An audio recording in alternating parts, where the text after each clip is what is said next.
So when life looks okay, but feels off in the inside, this is where we talk about it all. Hi, friends, and welcome to This Shit Can't Be It, where we have real, unfiltered conversations about rising through all the hard things and reclaiming your personal power.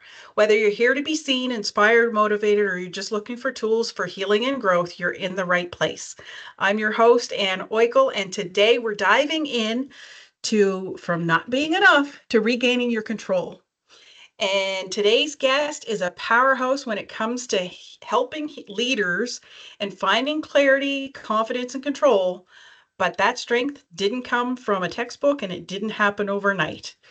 Thank you, Vicki, for joining us today. I am so excited that you're here. I can't wait to dive into the conversation with you. How are you?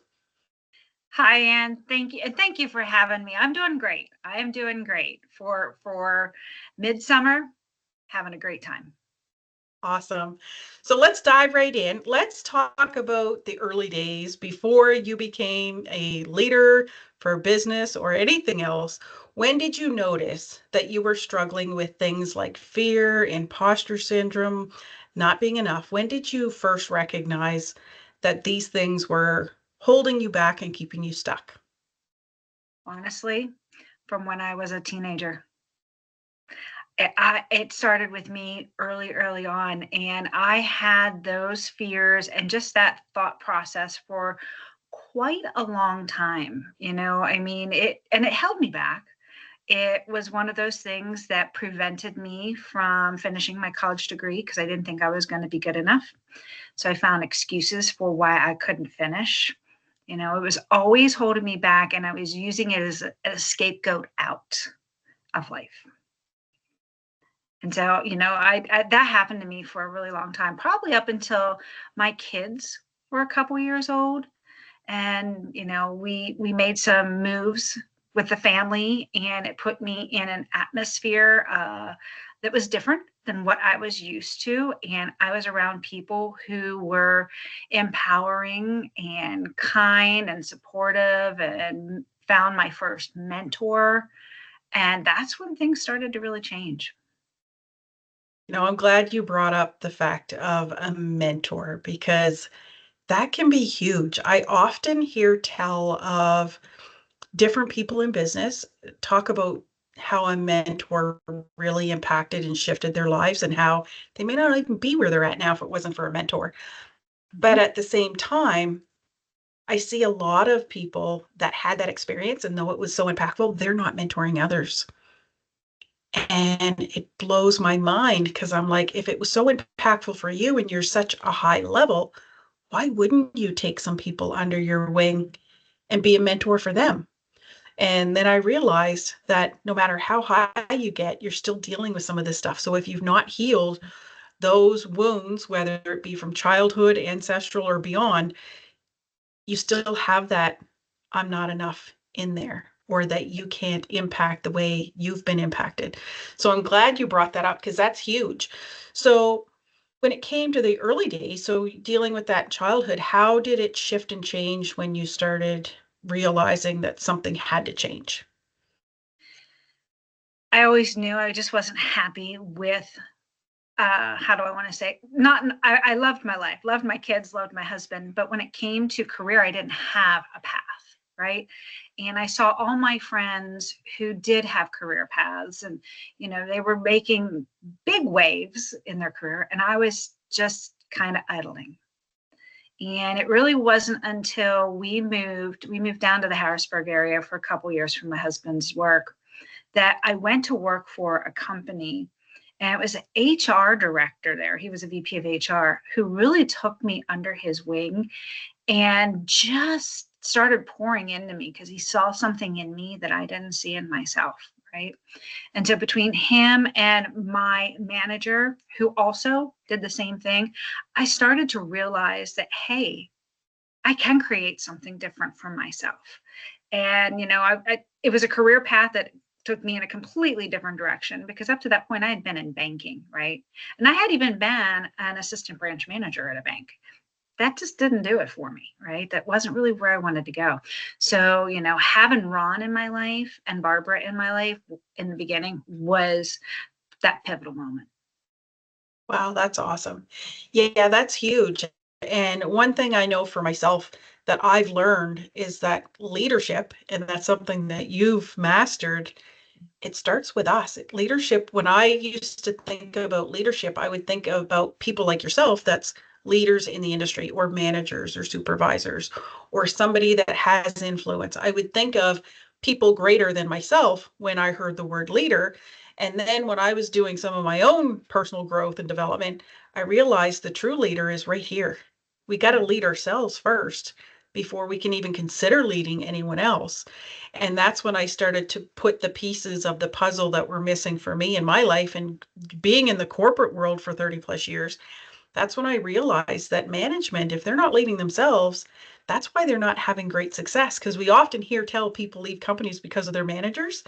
And that's partially why, because the managers aren't leading themselves first versus their people. So that leaves the gap or missing pieces of the puzzle piece. So when it came to all of that stuff that you were dealing with, what were some of the stories that you think you might have been telling yourself at that point? What are some of the patterns that you've noticed or picked up on? This is one here. This is a pattern I had up until my last actual job, and it was my former CHRO, Jenny, who really helped me with this. My biggest regret was not finishing my college education. And I thought because I hadn't finished my college education, was not, I was not capable of holding jobs outside of a basic role. I was again, I had a lot of mentors, Anne. And, another mentor that I had back in the late 90s, oh, I'm dating myself, that she actually is the second most impactful person in my life. And because she looked at me and did not take any of this as truth, because she was like, no, you can do this. I see you doing this. I watch you with people. This is where you can go, and I can help you get there, and I can get you the education, not college education, but the training that I need to step into a role. And that's when I started to jump into my HR side. I mean, I was doing a little bit of HR before that when I ran a gymnastics company for years, but I mean, to really get into HR, that's where it was. And I started to build confidence, right? But that piece was always there, chirping. It never really went away. And when I was in my last company, I was there for quite a long time. I got very close to my CHRO, and we had a conversation, and she's like, "You are not a degree. You are not a degree." And she made me do this activity that I made people do. It's do as I say, not as I do. And she said, "I need you to write a list of all your accomplishments." And it was in that list that I realized, wow, I have had some amazing opportunities in front of me, and I have done some really cool things. Yeah, And that's when I think I was finally able to release and be okay with not having a college degree. that's the Because thing. here's We're the programmed. Yeah, we're programmed thing. that that's a definement of who we are. Really, it's not. Do you know how many mentors I have had that aren't even high school graduates? Exactly. And what I've learned from them is it's just amazing. They just pour into you. So, when you can let go of those limiting beliefs and really let go, it's so freeing. And it changed everything for me. Yeah. I know it, I struggled with that myself for a very long time. And I went to first year community college. I finished everything I started when it come to education, but I didn't want to go to university. I didn't want to go to, an extra secondary education that was going to require 4 or 5 years more Yeah. on top of high school and college. And I was like, I took my first year accounting. So I graduated the first year and then I had the option to take second year or jump into university because I don't know why, but it was one of those degrees that would account for university. And I took my first year and hated it. Absolutely hated it. I finished it, but I hated it. And I didn't know what I wanted to do with my life. And everybody's like, oh, you're strong in math. You should do accounting. So I took accounting and I hated it. And that's when I realized that when I went to our high school reunion, I forget what it was called there for a second, but we went to our high school reunion and you get talking to people, like everybody seems to be settled in their lives, but there are people that went to university for those 4, 5, 6 years. Some of them continued to use their education, which was great. Most of us did not. Mm-hmm. We didn't even use it. So some of us dropped out, some of us finished, and we're not even using it. And we're all, like you say, we're all somewhat happy in life, but personally, we all had some level of disconnect with ourselves. And back then, we probably, even when that reunion happened, it wasn't a discussion we had, obviously, but you could still see that sense of insecurity that some of us had in high school, but yet some of it went away. Like when I was in high school, we had these images, and again, I talk about perception a lot, that certain kids that had stature or stability in society, you expected them to be, the doctors, the lawyers, the high performing professionals, when reality is at the end of the day, we're all people. It doesn't Mm-hmm. matter what your stature is. And we get so caught up in that during high school years that when you leave, we get stuck with how we were perceived, how the teachers perceived us, how other students perceived us. And we hold on to that, and our world shapes around us if we hold on too tightly. And it was at that reunion I realized, I was like, there's kids there that were labeled by teachers, by society, by other students that they weren't going to go anywhere.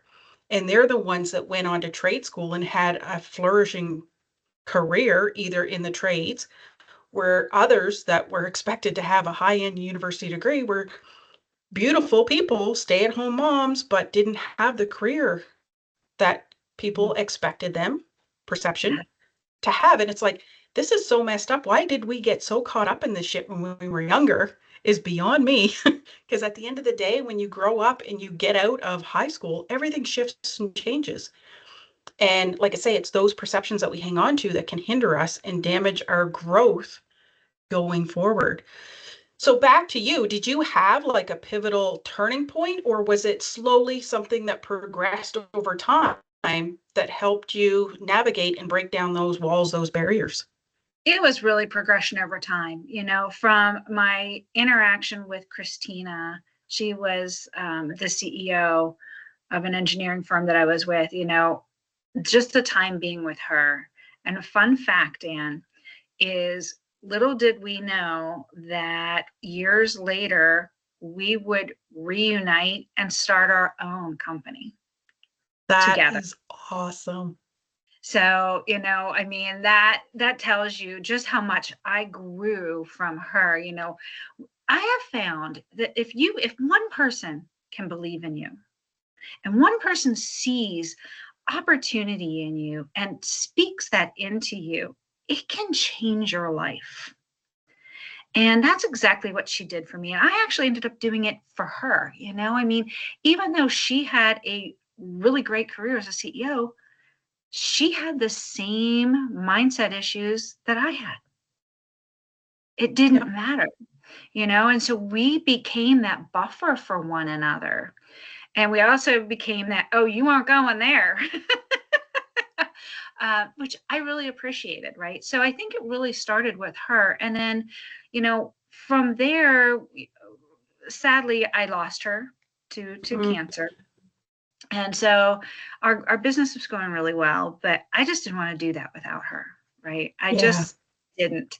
And so I decided to go back and to the workforce if I could find the perfect job. And I found the perfect job. I found the job that hit all my wish lists. And I grew and flourished in that.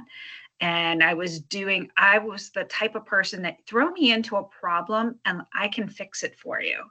right? And so that's what they hired me to do. We have this growth problem and we have all these issues within our HR department, but we don't know how to fix it. And so, you know, I Mhm. went in there and I helped them build out a whole different model, right?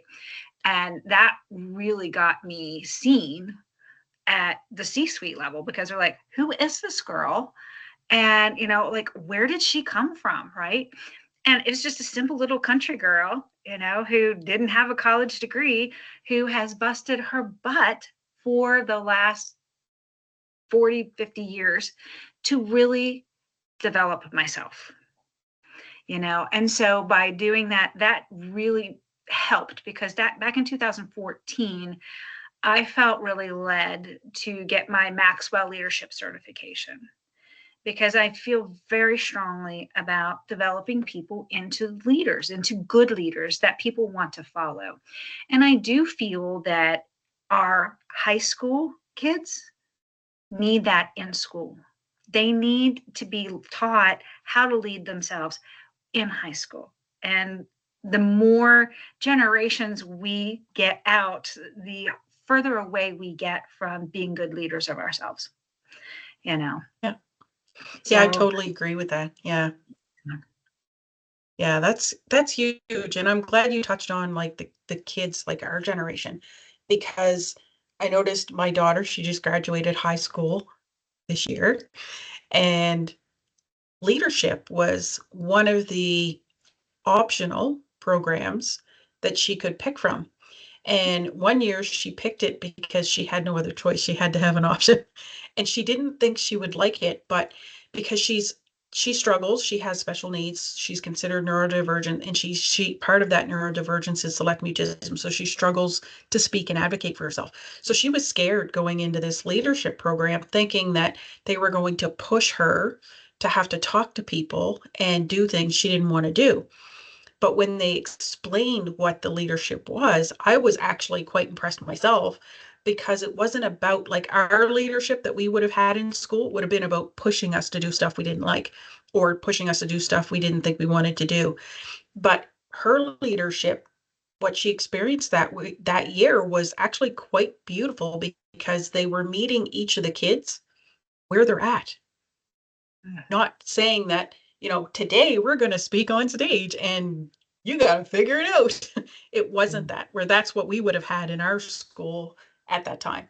So it was nice to see that evolution of developing leadership within themselves based on who they are and where they're at, which was huge because you're right, the kids today, and they're so different from our generation because of technology. Even we adults get lost in the technology, but the young kids are getting lost in it even more. So being able to advocate for themselves, speak for themselves, and figure things out is very different. So the importance of leading ourselves is huge, which leads me to my next question. What is leadership for you? Because it is different for everybody. So what does leadership really embody for you? it's funny you say this because I'm working on my asynchronous course right now, and I will tell you, I think leadership starts with knowing your values, knowing and living your values. And because if you think about it, Anne, your values are they're your inner guidepost, right? It's your inner compass. And everything you do, every action you take, every conversation you have, every decision you make, if you know your values and you live by them daily, life becomes easier and more consistent. And that's where people start to see you differently than other people. How many of us know a leader that says one thing and does another? Yeah, Right. the We don't alignment feel piece. that, we don't trust them. And Yeah. so I think leadership starts with really understanding who you are at that level. And it really goes into also, I think, understanding your behavioral styles. What are your tendencies, your emotional intelligence level, and how can you improve that so that you can be better self aware, more self regulated, more socially aware, have better relationships. To me, that's what embodies leadership. It's not necessarily building a team, because leadership is not a title, it is not a position. it is a privilege to have the influence over someone else. And you can have good leadership and you can have bad leadership. We focus on the good leadership, and how can you be that representation that people say, I want to be like that. That's how I want to lead. That's how I want to live my life. That's the best influence you can have on somebody. Lead by example. Yeah. Mm-hmm. Yeah. Yeah. Yeah, that's huge. That's awesome. So when it comes to leadership, because that's your main focus, how did you go from working in the corporate world to business, back to corporate in HR versus the banking where you started, to now back into your own business again, developing leaders? Like what led you down that path? How did you figure that out to get there? Because a lot of people that are going to be listening are going to be struggling with where they're at now. How can they pull themselves out? A couple things. I'm older and wiser, and my responsibilities are different now because my kids aren't young anymore, right? So when Christina and I initially did our business, my kids were still young, right? And it was a great opportunity for me to be able to have the flexibility to be at home, because up to that point I had worked at the athletic school for 7 years and I was working 50, 60, 70-hour weeks.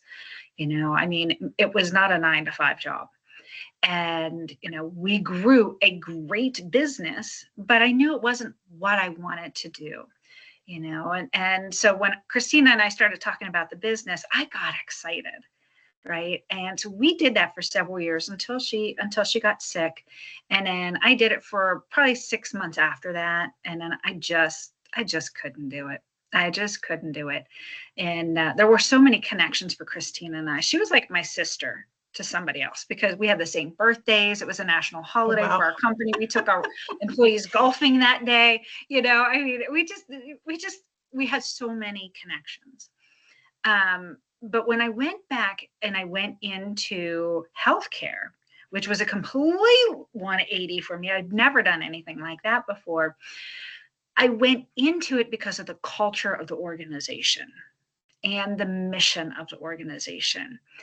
And when someone is going to take a position, that's what they should be looking at.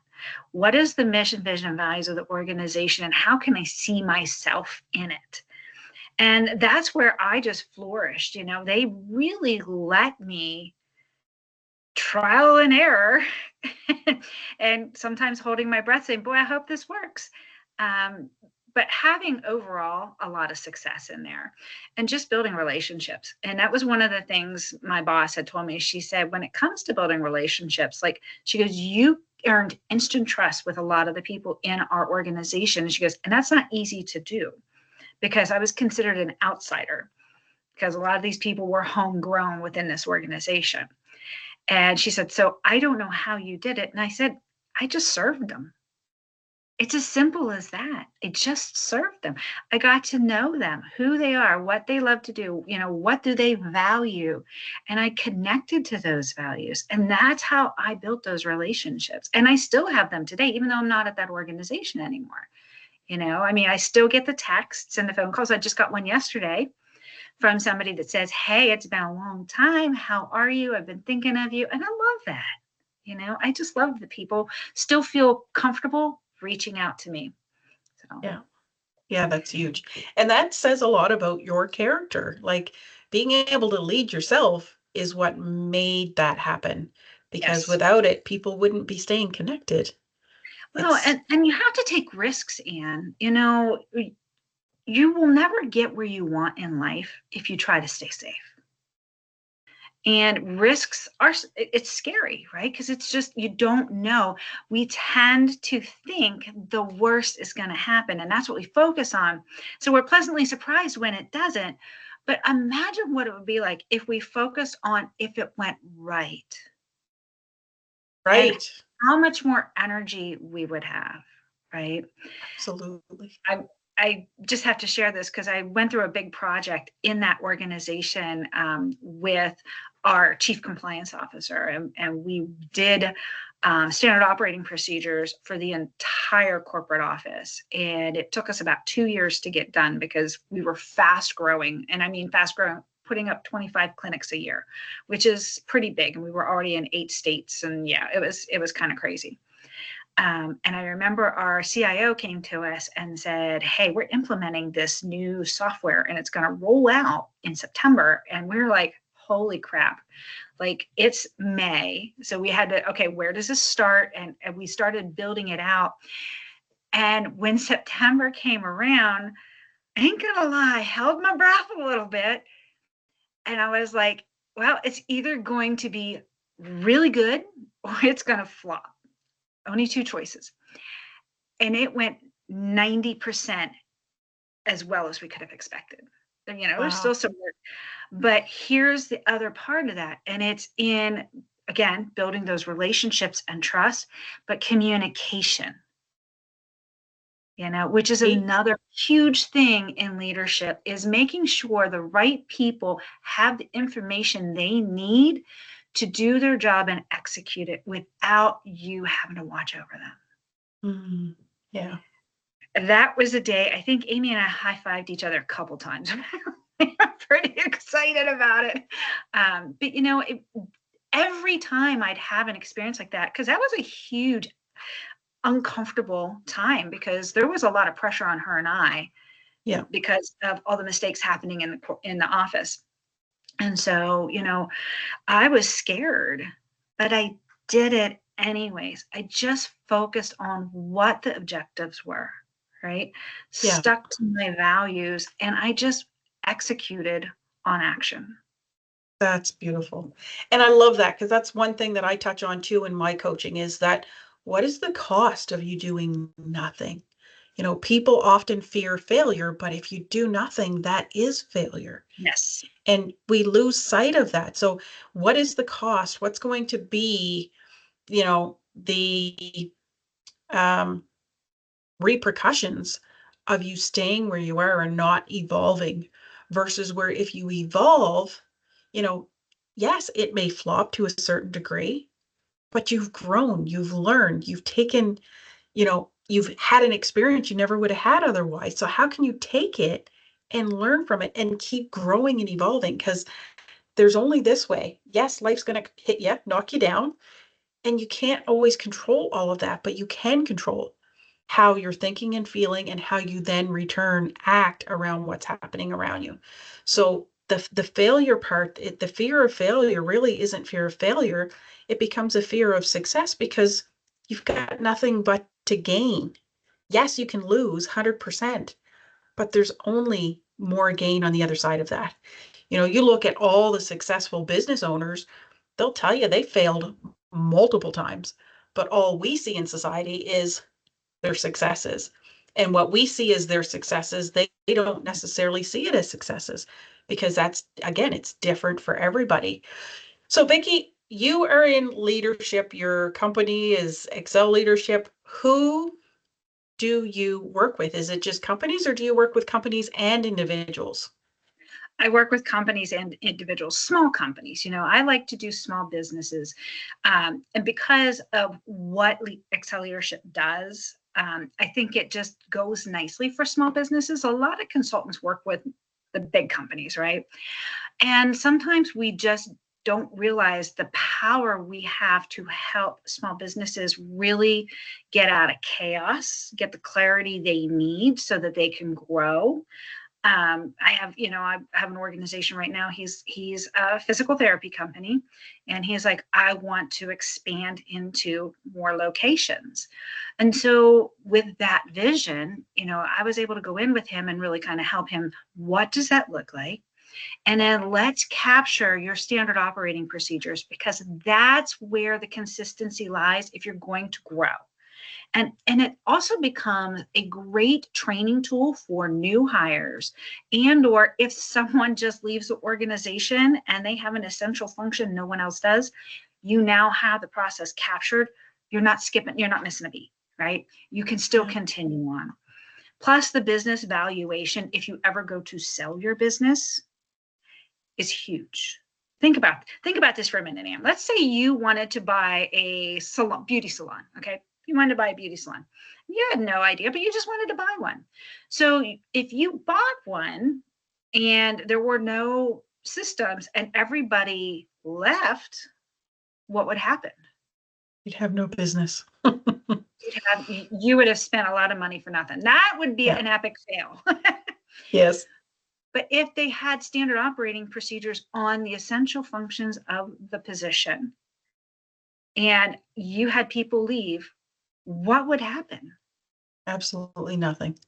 They'd have a process. New people would have a no process to follow the minute they step through the door. Yep. It's a game changer. And so many, I was in M&A for a long time with the healthcare company. And so I've seen this firsthand when you do an acquisition, and sometimes mergers, but more acquisitions, a lot of the time, those people just leave. Mm-hmm. And, now you're stuck with, okay, who's going to do their role? And if it's not captured by a process, it becomes a real challenge. Yes. So, that is one of the main things I do for small businesses. And then we also talk about succession planning, right? Like who is going to be your replacement? So if you are working in your business and you work in your business, you're not working on your business, which means you're not growing. So who are you bringing in to work in the business for you so you can work on the business? And I love that process. That can be real fun because that's where the leadership development starts to come in. And I do leadership development. I will do it one-on-one with people, but I also do group leadership, and I'm getting ready to put my asynchronous out. And, so I have what I call I Grow Leadership, and it's an 8-week course, and it really is a deep dive into who you are. This is a program I did a version of in the healthcare company, and I had tremendous success with it. And actually, when the company was going through some challenges like healthcare does, they stopped all training, and so I was let go, and they're still not doing the training, but they said, this is a good program, take it with you. And I was like, that's fantastic because it's already branded and thousands of people already know about it. So that helps me across the world or across the US, right? But, I had the I Grow, and then I did We Grow, and that was just, how do you lead a team? And it's giving you those essential skills that so many people don't have, such as communication and really understanding where communication comes from and how it's received. And, it just, how do you manage when it's not clear, and conflict resolution, right? And how do you build your team around a mission and values? Yeah. How do you get everybody looking the same direction? That's really what it's about. And dealing with all the different personality types, because like you say, there's some personalities, they need to be told what to do. But you take somebody with my personality, don't tell me. Show me, let's work together, don't dictate. Well, and just how to coach somebody. Yeah. I mean, so many of them just do that, just do this, and that's it. And it's like, but they don't learn anything if you just tell them what to do. Stopping to learn the why gives them the personal validation as to why it's important and how their role impacts the business. And that's people really want to feel, they oh gosh, the word is just slipping from me, but they want to feel valued. They want to feel like they're contributing to the organization, and that's how it's done. Yeah. My teams always, they very rarely came to me with a problem. They came to me with solutions because they'd be like, hey, look, this isn't working. So we kind of went and brainstormed, and then we tested things, and this seems to be the best solution. What do you think? I said, are we doing it? Because it wasn't a what do you think? You took ownership. That's what a team should do. Yeah. Yeah, I know. And it's huge, especially when you're working out and mapping out new things. The last company I worked for, same thing. We grew massively. And we went from two people up front, which I was one of those two people, to three people. But the warehouse to execute everything we were doing up front grew from three people to 15 people. Like without them, we would have never done the volume we did. They were a huge integral part of that whole process, but yet they were the lowest paid on the totem pole and rarely recognized for their physical hard work because it was demanding. We had the mental stress, they had the physical stress and the mental stress because everything was now, now, now, now, now. So it's huge that yes, people need to be recognized at all levels, no matter what their pay scale is or pay rate is based on title. And that's something that I struggle with when it comes to positions because over the years, titles are only worth so much versus true value being able to be provided to the employees, which that's how business works. Like business is only making so much money, so they have to figure out how to pay people. And that's where the beauty of evolution for people to be able to learn to trust themselves, to be able to say, yes, this is a job, but what else can I do where I'm going to get my worth? Maybe you love your job. So there's people that were in the warehouse that loved what they do. So keep doing it if you love it. But what Mhm. else can you do to add to your income so your whole lifestyle is not restricted by a title? Because again, and as we get older, we start learning that these titles are limiting us based on what we do and how we do it. And it's like it's frustrating because you see so much value in people, but until they decide to step outside of the role, they're stuck, capped. So it makes it tough to realize that okay, you're worth more. If you love doing what you're doing, keep doing it. But what else can you do so you can live a vibrant, what I call a dynamic lifestyle? Because that's what it's all about is we're only here once. So live dynamically in your own skin, in your own shoes, the way life was meant to be for you because no one else can dictate that unless you let them. And that's why I think when last July, when they told me they were dissolving my position and they were doing restructures all through the org, and they're still doing them, Yeah. unfortunately, a lot of people have been removed from the organization. But I took that opportunity to really reflect, right? Do I want to be told what my value is by a salary, or do I want to take a chance on myself and do this because I know in my heart I'm good at it? I know in my heart I love doing it. And I know in my heart I want to help people. And so I took the leap. And it's scary. It's scary, right? Because now instead of that consistent paycheck, I have to go out and make the money. But here's what I've learned that people trust people who are trustworthy, authentic, helpful, servant style. I mean, people, it's amazing. And getting into the right networking groups, that helps a lot. Social media has been huge. You and Yeah. I have both taken a course, that taught us how to use social media to promote our businesses. And Yeah. that's been huge, and in what's happening around my company. So here's what I would say. I will probably clear in 2025 more than I did in 1 year's salary at my last job, and I was paid well. Yep. So that's the potential. I have no cap on what I can make and how I can take care of my family. Yeah. And to me, that's freedom. Yes.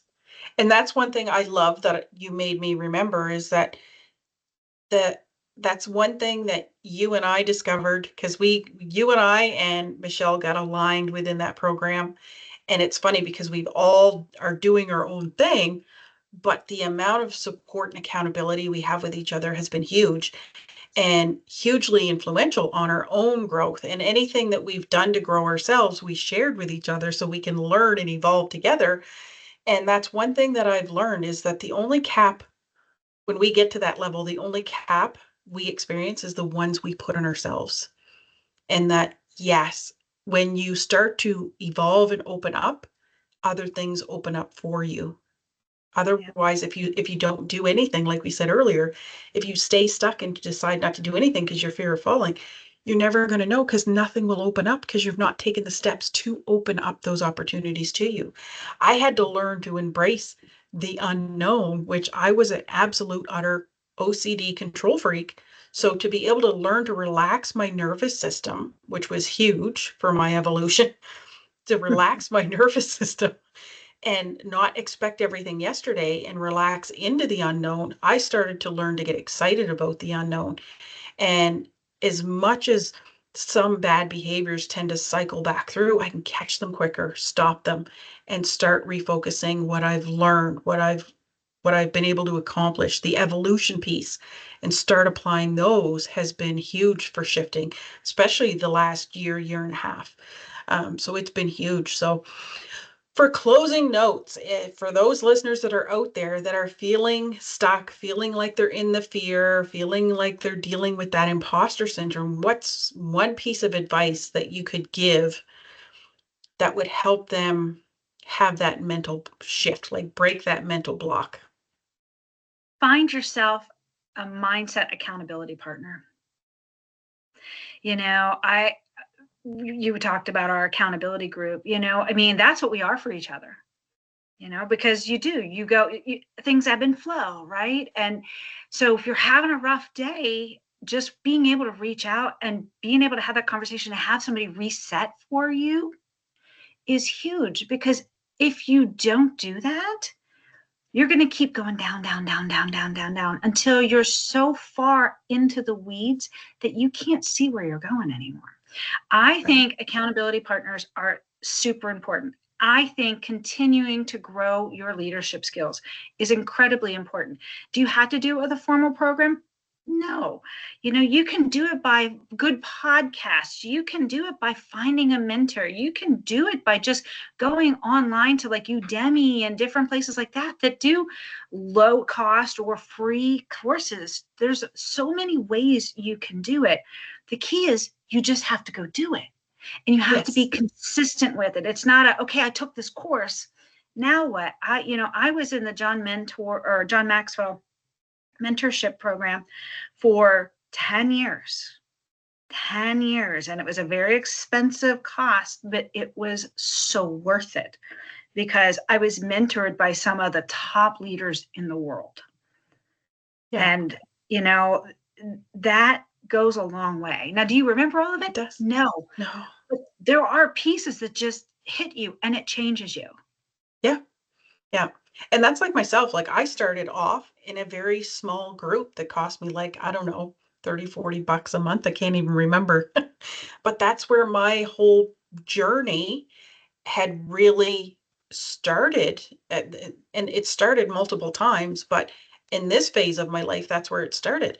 Was just a small spiritual group. It was the beginning of COVID, and it allowed me to unplug and get present and, like you say, calm the nervous system to start understanding how slow can actually be flow instead of, So true. rising. Yeah, like instead of having speed and making constant mistakes that cause you to fall, like you think you're making progress, but you're actually not going very far. It's almost Progress in like the you're wrong trying to, direction. yeah, it's like stepping on the gas with the brakes, right? And you don't really go as fast as you think you are by going fast. So being able to slow down, calm the nervous system. I didn't know what the present moment really was. People were talking in terms, and I'm like, I know I should know this, but I don't know what the fuck that is. Like, I'm not getting it. I don't sit in embodiment. I mean, I do now, but at that time I didn't. I'm like, what do you mean embodiment? People would say, "Oh, I had a download." I'm like, "What the fuck is a download?" Right? So, but now I get it. Like now I get it because I've slowed the nervous system down. That information pops in. And my own company name is a prime example of that. Dynamic Living Lifestyles popped in during a meditation during those early years. All I knew it was going to be a business name, and I didn't even like it at the time. And I'm like, what is this? But I started to experience and understand that what a download was, because I'm like, what the fuck is a download? Yeah. Like, is it something that's going into something? Because that was my version of a download. But now that I understand it's information that flows when you calm your nervous system and get quiet and be still and allow your system to receive, be open to receive, you get information from whatever you want to call it, God, the ether, the Akash, like your higher power, whatever that is for anybody, whatever your religion is. That's where the information comes from, because everything is within us. We just have to be able to tap into it for sure. So I want to thank you so much for joining us, Vicki. All Vicki's information is going to be at the bottom of this video. So if you want to be able to reach out and contact her, you're going to be able to in the comments or in the details of this video. Thank you so much for joining me. It's been so much fun. I love having you on here, and I look forward to collaborating more in the future. Thank you. And this has been super fun. And I enjoy the collaboration as well. Maybe you'll be on my podcast someday. Absolutely. That's awesome. Take care, everybody. We'll talk to you soon. Thank you. Thank you, everybody.